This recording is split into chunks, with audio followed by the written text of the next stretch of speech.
오늘은 종려주일입니다. 종려주일은 부활주일 바로 전 주일을 종려주일로 지키죠. 예수님께서 예루살렘으로 입성하신 날을 기념하는 날입니다. 성지주일, 순환주일, 고난주일로 이렇게 이름을 바꿔서 부르기도 합니다. 예수님께서 십자가의 죽음을 맞이하시기 위하여 예루살렘으로 입성하실 때에 사람 많은 무리들이 겉옷을 길에 펴고 손에 종려나무 가지를 흔들면서 예수님을 환영했던 그 날을 이 말씀을 배경으로 하고 있습니다. 그리고 이 종려주일을 시작으로 하여 고난주간이 시작이 됩니다. 오늘 함께 이 종려주일의 기원이 되는 그 말씀을 함께 나눌 것인데, 이 의미, 종려주일의 의미를 여러분 가슴에 잘 새기시고요. 그리고 예수님의 은혜와 사랑, 그리고 우리의 모습도 한번 돌아보는 그런 귀한 시간 되시기를 간절히 소망합니다. 오늘 본문은요, 예수님께서 나귀를 타시고 예루살렘으로 입성하시는 장면을 묘사해 놓고 있습니다. 이 본문은 오늘 읽은 마태복음뿐만 아니라 모든 사복음서에 동일하게 나오는 그런 내용들입니다. 그만큼 중요하고 의미 있는 그런 말씀이라는 의미겠지요. 오늘 말씀을 다른 본문들과 함께 교차하면서 보면서 다른 의미들보다도, 물론 다른 것도 다 의미가 있지만 이 사람들에게 초점을 좀 맞춰가지고요, 말씀을 함께 나누고자 합니다. 새끼 나귀에 대한 의미도 중요하고, 종려나무를 가지를 흔든 것도 중요하고, 또 겉옷을 왜 깔았는지도 다 의미가 있는 그런 내용들이지만, 우리가 오늘 포커스, 초점은요, 사람들, 무리들에 좀 맞추어서 함께 말씀을 나누고자 합니다. 그리고 나는 과연 어떤 무리에 속해 있는가, 나는 어떤 모습인가라는 것도 한번 비춰보시면 자신의 모습을 투영하는 시간이 되었으면 좋겠습니다. 내용은 아시다시피 예수님께서 나귀를 타고 예루살렘으로 입성하시는 그런 장면입니다. 때는 6월절에 가까웠고요. 예수님과 제자들은 이 베다니에서 안식일을 보내고, 이제 안식일이 지난 다음 날, 오늘로 치면 일요일이지요. 안식은 토요일이니까요. 일요일에 예루살렘으로 입성하시게 됩니다. 오늘 말씀을 보면은 예수님을 제외한 두 무리가 나옵니다. 두 무리가 나오죠. 한 무리는 예수님을 따르던 제자들 무리가 있고요. 그리고 다른 한 무리는 제자들 외에 한 군중들, 유대인들이죠. 이 일반 유대인들 무리가 있습니다. 이들이 예수님을 어떻게 환영하고 있고 예수님을 어떻게 대하고 있는가, 어떤 반응을 하고 있는가를 좀 눈여겨보시면 좋겠습니다. 그리고 지금 이 예루살렘으로 입성하시는 예수님을 맞이하는 이 상황에서 그들의 마음, 그들의 생각과 그들의 마음은 과연 어떨까라는 것입니다. 먼저 첫 번째로 살펴본 무리들은요, 예수님의 제자들입니다. 예수님의 제자들. 이 예루살렘에 입성하시는 그 과정에서, 예루살렘에 입성하는 그 과정의 제자들은 어떤 모습이고 어떤 마음이었을까라는 것이지요. 보시면 6절과 7절에 나와 있는 대로 먼저 나귀 새끼를 끌고 오죠. 새끼 나귀를 끌고 옵니다. 예수님의 명령이니까 나귀와 나귀 새끼를 다 같이 끌고 옵니다. 그리고 이어서 그 새끼 나귀 위에다가 자신들의 겉옷을 얹습니다. 안장을 만든 거죠. 말하자면 옷으로 안장을 만든 거죠. 그 다음에 제자들이 한 행동은 뭐냐면, 마태복음에 나타나지 않지만 이 누가복음에 보면은요, 어떻게 기록하고 있느냐, 이렇게 기록하고 있습니다. 누가복음 19장 37절인데 같이 한번 읽어볼까요? 같이 읽습니다. 시작. 이미 감난산 내리막길에 가까이 오심에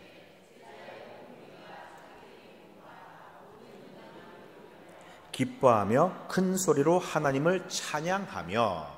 예루살렘 바로 입구에서 나귀 새끼에게 안장을 올리고 있으면 앉힌 게 아니라 감람산에서, 이 감람산 언덕 어귀에서 내려오는 그 길에 이제 예수님의 나귀를 앉히시고 예수님을 인솔하면서 제자들이 오고 있는 장면입니다. 감람산 위에서 내려오는 내리막길을 이제 내려오면서 예루살렘 성으로 들어오는 그 입구에서 제자들이요, 큰 소리로 외칩니다.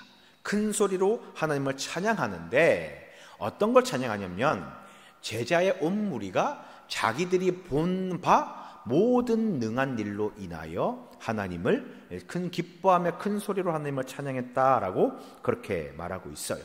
자기들이 본 바 모든 능한 일로 인하여 라고 되어 있잖아요. 네. 자, 무슨 말이냐면 이 말은 예수님의 기적, 병을 고치고 귀신을 쫓아내고 오병이어 칠병이어 이런 기적들 많이 행하시지 않습니까? 줄인 자를 먹이신 것, 그리고 죽은 나사로를 살리신 것까지 이런 일들을 큰 소리로 막 외치면서 하나님을 찬양하며 내려온 거예요. 말하자면 이런 거죠. 예수님께서 귀신을 쫓으셨습니다. 하나님을 찬양합니다. 이렇게 외치는 겁니다. 예수님께서 줄인 자를 먹이셨습니다. 우리 하나님을 찬양합니다. 예수님께서 죽은 나사로를 살리셨습니다. 우리 하나님을 찬양합니다. 이러면서 이 감람산에서 예루살렘 성전 안으로, 성 안으로 입성하는 그 과정에서 소리 높여서 그렇게 외치며 들어오고 있었다라는 겁니다. 자, 제자들은 이 예루살렘에 입성을 하는 이 상황에서 먼저는 예수님의 명령을 따라서 새끼 나귀를 가져왔고요. 그 다음에는 자신의 겉옷을 벗어서 안장 위에 펼쳐놓고 예수님을 앉게 만들어 드렸습니다. 안장으로 만든 거지요. 그리고 나귀를 타신 예수님을 인도하면서 이끌면서 예수님께서 행하신 기적을 말하며 하나님을 찬양하고 있습니다. 네. 자, 여러분, 이런 상황을 놓고 본다면 제자들의 마음이 어땠을까? 어떤 마음이었을까요? 제자들은 예수님의 이 예루살렘으로 입성하는 과정을 통해서, 그리고 백성들이 열렬히 환영을 하지 않습니까? 그런 모든 반응을 보면서 예수님이 왕이시구나, 예수님이 구원자시구나, 메시아시구나 라는 것을 더 다시 한번 깨닫게 되고 마음에 깊이 새기게 되었습니다. 그리고 이 제자들은 우리가 이 예수님을 따른 제자들이구나, 내가 예수님을 모시는 사람이구나 라고 하는 그 사실에 큰 자부심과 감격을 가지고 있었습니다. 보십시오. 예수님께서 제자 둘을 보낼 때 뭐라고 이야기를 합니까? 나귀 새끼를 풀어서 끌고 오라고 하실 때 3절 말씀 한번 볼까요? 3절 말씀 이렇게 이야기를 합니다. 같이 읽습니다. 시작. 만일 누가 무슨 말을 하거든.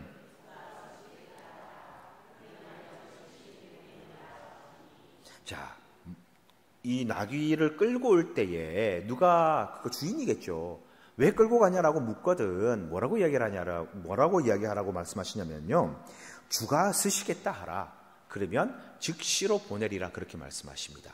주가 쓰시겠다. 여기서 말하는 주라고 하는 단어가 퀴리오스라고 하는 단어입니다. 주인, 주인님이라고 하는, 임금님, 주인님이라고 하는 그런 뜻이거든요. 주님이 주께서 쓰시겠다 하라라고 이야기를 합니다. 자, 그런데 예수님께서 스스로를 이야기를 할 때, 자신에 대해서 이야기를 할 때에 퀴리오스, 주님, 임금, 주인이라고 한 단어를 쓰신 적이 단 한 번도 없습니다. 오늘 이 상황, 이 본문에서만 유일하게 쓰십니다. 그러니까 이제 이게 마태, 마가, 누가, 요한복음, 공간복음에 동일하게 나온다고 말씀드렸잖아요. 이 상황에서만 스스로를 향하여서 주님이라고 하는 표현을 씁니다. 주가라고 하는 표현을 스스로 쓴 것은 유일합니다. 물론 제자들이나 다른 사람들이 예수님을 향하여서 주, 이 퀴리오스라고 하는 단어를 쓰긴 하지만 예수님이 스스로 칭할 때는 처음 쓰는 단어다라는 것입니다. 네. 즉 나귀 새끼를 가지고 오는 이 과정에서 예수님은 당신 스스로 내가 퀴리오스, 주인이다, 주님이다 라는 것을 밝히는 거죠. 그리고 예수님께서 하라는 대로 하니까 이 나귀를 관리하던 나귀 새끼 주인들이 그냥 보내주는 거지요. 네. 그대로 끌고 올 수 있었습니다. 예수님께서 말씀하신 대로 이루어졌고, 주인이라고 하는 그 표현을 통해서 제자들은 예수님이 왕, 주인 되심을 느낄 수 있고 깨달을 수 있게 된 것입니다. 그래서 자신들의 겉옷을 벗어가지고 이 새끼 나귀 위에 올려가지고 안장을 만들게 되는 것이지요. 여러분, 이 겉옷을 벗어가지고 바닥에 깔거나 앉는 자리를, 이 좌석 같은 것을 만든다라고 하는 것은요, 굉장히 깊은 의미가 있습니다. 여러분, 임금이나 왕이요, 어떤 성을 방문하잖아요. 성을 들어갑니다. 그러면 그 성이나 마을에서 이 왕을 맞이할, 임금을 맞이할 준비를 하지 않습니까? 맛있는 음식도 준비하고 깨끗하게 이렇게 성을 청소하기도 하고 뭐 여러 가지 준비를 하는데, 그 중에 가장 중요하게 여긴 게 뭐냐면 왕이 입성할 길을 준비하는 거예요. 말하자면 왕의 대로를 준비하는 거지요. 뭐 길을 깨끗하게 정비하고 동선은 여기서 여기까지 왔다가 일로 가야 됩니다, 뭐 이런 걸 얘기하는 게 아니라 그 길을 정비하고 왕이 다닐 수 있도록 이 길을 표시해 놓는 그 왕의 대로를 준비하는 겁니다. 소위 말하는, 우리가 말하는 이제 레드카펫을 쫙 깔아 놓는 거지요. 미리 왕이 편안하게 올 수 있는, 마차가 아니면 말을 타고 오는 왕이나 임금이 편하게 올 수 있도록 이제 좋은 길을 미리 깔아놓는 그런 이 일을 하는 것이 가장 중요한 것이었습니다. 자, 그런데 왕이요, 막 예고하고 오기도 하지만 갑작스럽게 오기도 하잖아요. 갑작스럽게. 그러면 아무것도 준비할 수 있는 상황이 아니니까, 그러면 그때 어떻게 하냐면 마을 사람들, 그 성의 사람들이 나와서 자신들의 겉옷을 쫙 길에 까는 거예요. 그리고 그 겉옷을 밟고 오고, 그리고 가장 좋은 옷을 벗어서 이제 왕이 앉을 자리에 이렇게 펼쳐 놓는 겁니다. 앉는 방석처럼 만들어 놓는 거지요. 그래서 겉옷을 펼친다라고 하는 것은 그 펼친 겉옷을 밟고 가는 사람, 그 펼친 겉옷에 앉는 사람은 왕이요, 임금이요, 절대자다라고 하는 그런 의미가 있는 겁니다. 네. 자, 지금 제자들이 자신들의 겉옷을 벗어가지고 예수님의 그 앉으시는 이 새끼 나귀 위에 얹었잖아요. 그리고 예수님이 그 위에 앉았지 않습니까? 이것은 예수님이, 이 제자들이 예수님을 왕으로, 임금으로, 절대자로 인정하고 그에 맞는 대우에 준하여서 예수님을 모시고 있다라고 하는 그런 표현입니다. 자, 여러분, 왕을 모시는 신하들의 모습 어떻습니까? 왕을 인솔하는 이 왕의 행렬에 이 주된 사람들의 모습이 어때요? 정말 의기양양하고 뭔가 자신감에 차 있고 얼마나 자랑스럽고 뿌듯하겠습니까? 그래서 예수님을 모시고 가는 이 예루살렘으로 향하는 그 과정에서 이 제자들이 외치는 거죠. 큰 소리로 자신 있게 소리 높여가지고 외치는 겁니다. 여기 왕이 나가신다. 기적을 베푸시고 선을 행하시고 죽은 자를 살리신 왕 예수님이 여기 있다라고 그렇게 사람들 앞에 자랑하고 있는 겁니다. 여러분, 제자들의 마음은 뭐냐면요, 제자들의 마음은 예수님을 자랑스러워하고 있습니다. 왕이신 예수님을 모시는 그들은 스스로를 뿌듯해하고 있고 자랑스러워하고 있고 자신들이 너무 대견스러운 마음을 가지고 있는 겁니다. 자, 제자들의 마음은 이런 겁니다. 예수님을 향한 자랑스러움, 그리고 이 예수님을 모시는 스스로에 대한 뿌듯함, 대견함, 충분히 가질 만한 그런 마음 아닙니까? 제자들의 마음은 이런 마음입니다. 여러분 잘 기억하시기 바랍니다. 자, 그렇다면 또 다른 무리가 나오죠. 다른 무리들의 마음은 어땠을까? 두 번째 살펴볼 무리는 뭐냐면 누구냐면 유대인들입니다. 일반 군중들이죠. 자, 유대인들, 무리들이 한 행동, 모습은 어떤 것입니까? 아주 단순합니다. 아주 간단한 일을 합니다. 자, 8절과 9절 좀 길지만 같이 한번 읽겠습니다. 8절, 9절 같이 한번 읽겠습니다. 같이 읽습니다. 시작. 무리의 대다수는 그들의 겉옷을 길에 펴고 앞에서 가고 뒤에서 따르는 무리가 소리 높여 이르되 호산나 다윗의 자손이여 찬송하리로다 주의 이름으로 오시는 이여 가장 높은 곳에서 호산나 하더라. 아멘. 자, 예수님은요 이미 유대인들 사이에서는 유명한 사람이었습니다. 기적을 베풀었고 귀신은 쫓아내고 먹을 것을 주고 놀라운 기적과 이적을 통하여서 이미 유명한 사람이 예수님이었습니다. 더군다나 불과 며칠 전에 죽은 나사로를 살리는 기적까지 그렇게 행했지 않습니까? 예수님에 대한 소문이 금방 더 퍼졌겠지요. 예수님을 본 사람은 적을지 몰라도 예수님에 대해서 들어본 사람들은 많았을 것입니다. 그래서 6월절 되기 전에 사람들이 수근수근 거릴 때에 야, 예수님이 예루살렘으로 올까? 아니, 안 올 거야. 이 유대인, 이 바리새인들이 그렇게 잡아 죽이려고 하는데 아마 안 올 거야. 이런 자기들끼리 얘기할 정도로 예수님은 큰 이슈가 되는 그런 인물이었습니다. 제자들의 이 외치는 소리를 들었을 때를 한번 생각해 보시기 바랍니다.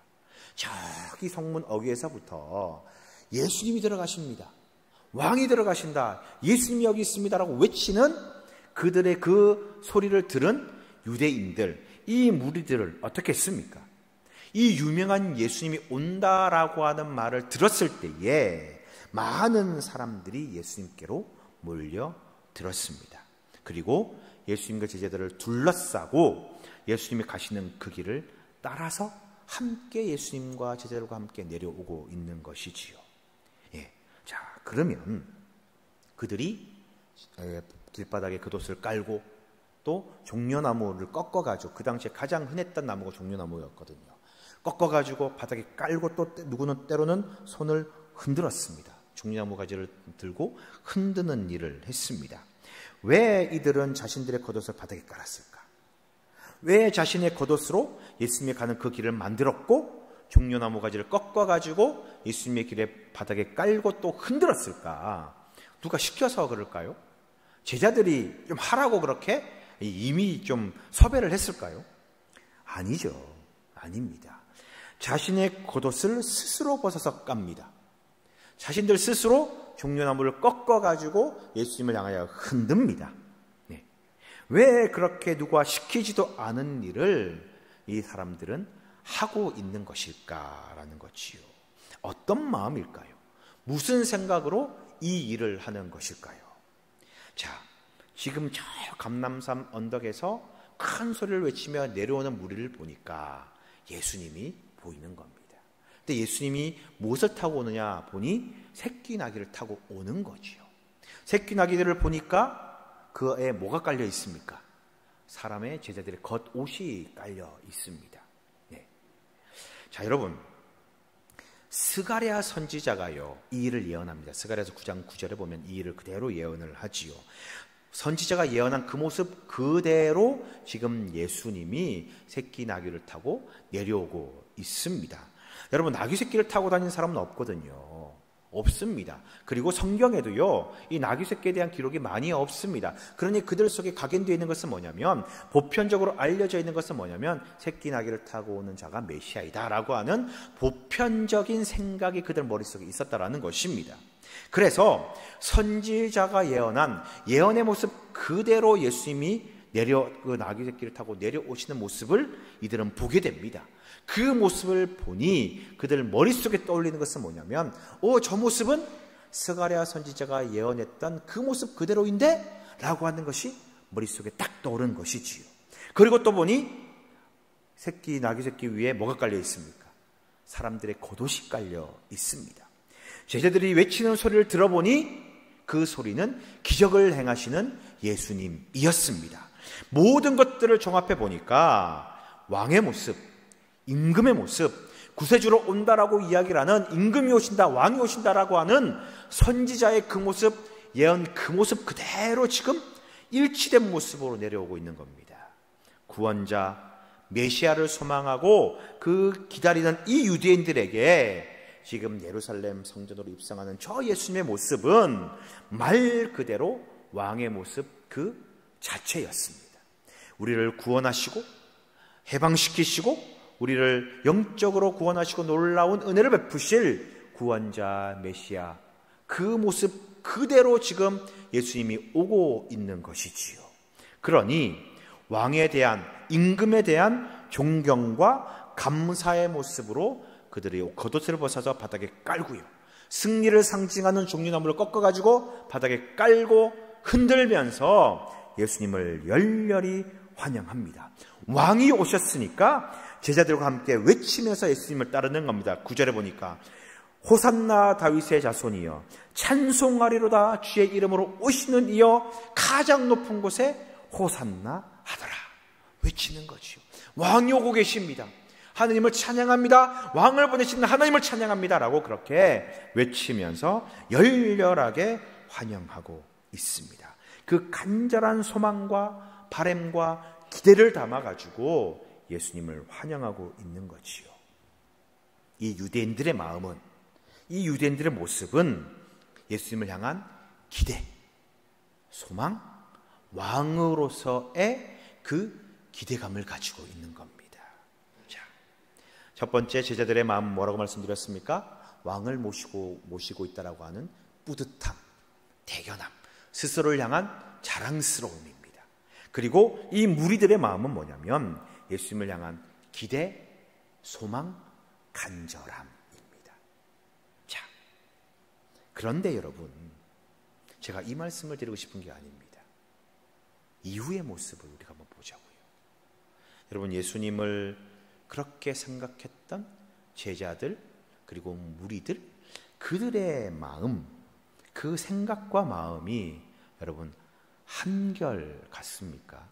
변함없이 계속 그 마음 그대로를 유지하고 있느냐라는 것이요.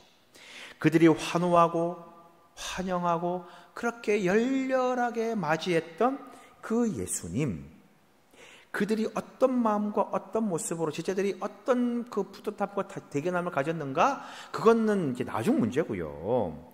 그들의 마음, 그들이 가지고 있는 그 생각이 변함없는가, 한결같은가를 한번 보자라는 것입니다. 여러분, 불과 며칠 뒤에요, 한 3일 뒤에 그들의 모습이 어떻게 바뀌는지 아십니까? 예수님께 자신들의 겉옷을 깔아드리고 예수님을 이 나귀를 끌고 가면서 예수님을 인도했던 이 제자들의 마음과 그 모습이 어떻게 바뀝니까?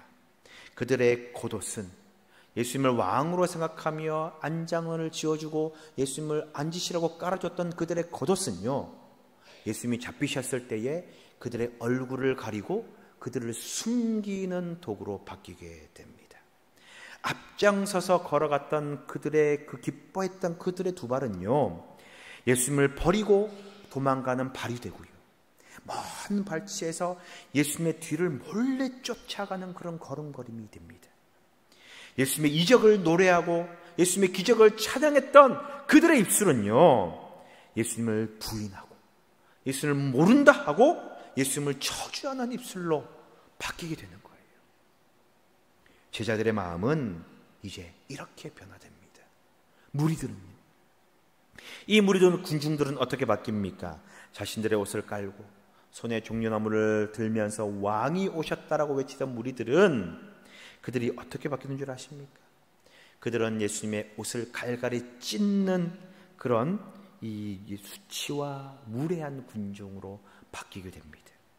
종려나무 가지를 손에 들었던 그들의 손은 예수님을 향해 손가락질하고 돌을 던지고 옷을 찢어버리는 그런 저주의 손가락으로 바뀌게 됩니다. 호산나를 외치던, 왕이 오셨다라고 그렇게 외쳤던 그들의 입술은 예수님을 모욕하고 비난하며 죽이라고 종용하는, 저주를 퍼붓는, 조롱하는 입술로 바뀌게 되는 거지요. 그들의 마음, 그들의 생각은요, 여러분, 이렇게 바뀝니다. 이렇게 달라집니다.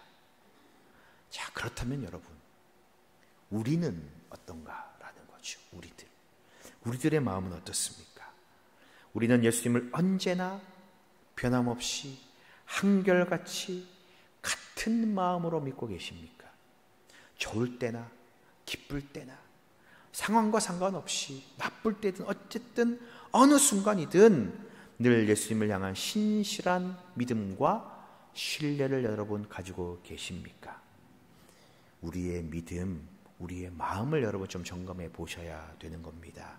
지금은 우리가 예수님을 왕입니다, 호산나 다윗의 왕입니다 라고 그렇게 외치지만, 나의 구세주, 나의 전부입니다 그렇게 고백할지 몰라도 어려움이 있을 때에, 위기가 닥칠 때에, 때로는 시련이 올 때에 하나님을 원망하고 배반하고 더 나아가서 예수님을 저주하는 우리의 마음으로 변화되는 건 아닙니까? 여러분, 그때마다 상황에 따라서 달라지는 그런 마음은 믿음이 아닙니다. 모든 상황과 모든 순간에도 주님을 끝까지 붙들고 의지하는 것, 그것이 바로 참된 믿음이요 구원의 믿음이다라는 것입니다. 오늘 제자들의 무리 그리고 이 군중들을 바라보시면서 나는 지금 어떤 마음으로 예수를 믿고 있는가? 한결같은 믿음인지 아니면 상황에 따라서 바뀌는 그런 믿음을 나는 가지고 있지 않은지 스스로를 좀 점검해 보고 바라기는 언제나 변함없이 한결같은 믿음으로 우리 주님만을 의지하고 주님만을 붙드는 우리 모두가 되시기를 주님의 이름으로 간절히 축원드립니다. 기도하겠습니다.